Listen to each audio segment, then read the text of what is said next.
और चलिए सीधे लिए चलते हैं आपको लखनऊ, जहां पर चौधरी चरण सिंह की जयंती मनाई जा रही है और मुख्यमंत्री योगी आदित्यनाथ का संबोधन चल रहा है। माता की महान सपूत भारत रत्न चौधरी चरण सिंह जी की आज पावन जयंती है। मैं 122वीं पावन जयंती के अवसर पर चौधरी साहब को किसानों के लिए, प्रदेश और देश के लिए उनके द्वारा किए गए योगदान के लिए स्मरण करते हुए उनकी स्मृतियों को मैं कोटि कोटि नमन करता हूं। बहनों और भाइयों, सन 2002 से प्रदेश में यह दिवस किसान सम्मान दिवस के रूप में आयोजित हो रहा है और आज मुझे प्रसन्नता है कि अलग अलग क्षेत्र में कार्य करने वाले किसानों को यहां पर सम्मान किया गया। कृषि वैज्ञानिकों को भी सम्मान दिया गया। किसानों को प्रदेश सरकार के स्तर पर मुख्यमंत्री कृषक सम्मान योजना के अंतर्गत 11 ट्रैक्टर भी दिए गए। यह जितने भी कार्य डबल इंजन की सरकार के द्वारा आज प्रधानमंत्री मोदी जी के नेतृत्व में लिए जा रहे हैं, इसके पीछे का एक ही हेतु है। तो चौधरी साहब कहा करते थे कि अगर किसान गरीब होगा तो भारत अमीर नहीं हो सकता।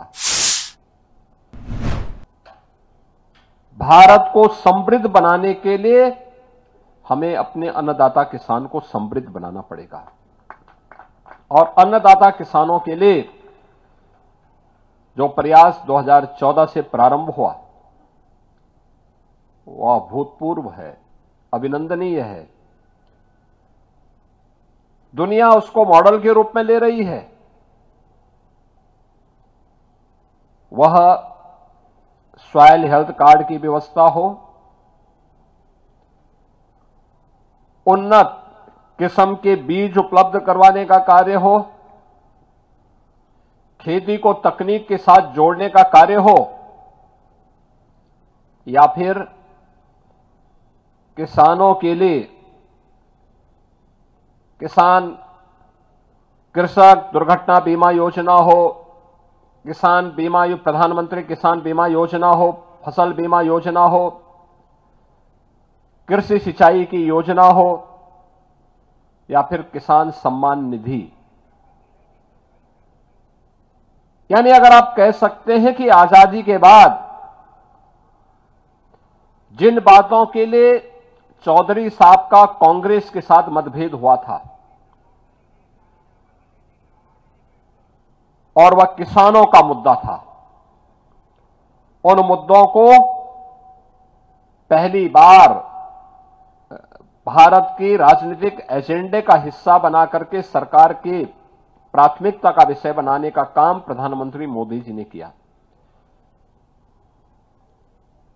आप याद करिए, प्रधानमंत्री जी ने 2014 में इस बात को कहा था। उनका मानना था हमें किसान की आमदनी को दोगुना करना है। इसके लिए उन्होंने जो इनिशिएटिव उठाए उसके परिणाम आज देखने को मिल रहे हैं।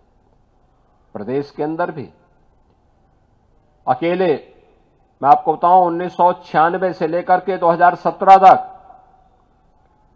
22 वर्ष में प्रदेश के अंदर कुल 95,000 करोड़ रुपए गन्ना किसानों के खाते में गया था और 2017 से लेकर के अब तक यानी 22 वर्ष में 95,000 करोड़ और 17 से लेकर के 23 के बीच में 24 के बीच में मात्र 7-7.5 वर्ष में हमने 2,61,000 करोड़ रुपए की राशि अन्नदाता किसानों के खाते में सीधे डीबीटी के माध्यम से दिए हैं। ये केवल गन्ना किसानों की बात में कर। ताजा खबरों के लिए लाइक, फॉलो और YouTube पर सब्सक्राइब कर बेल आइकन दबाएं। साथ ही ताजा अपडेट्स के लिए SwadeshLive.com पर विजिट करें।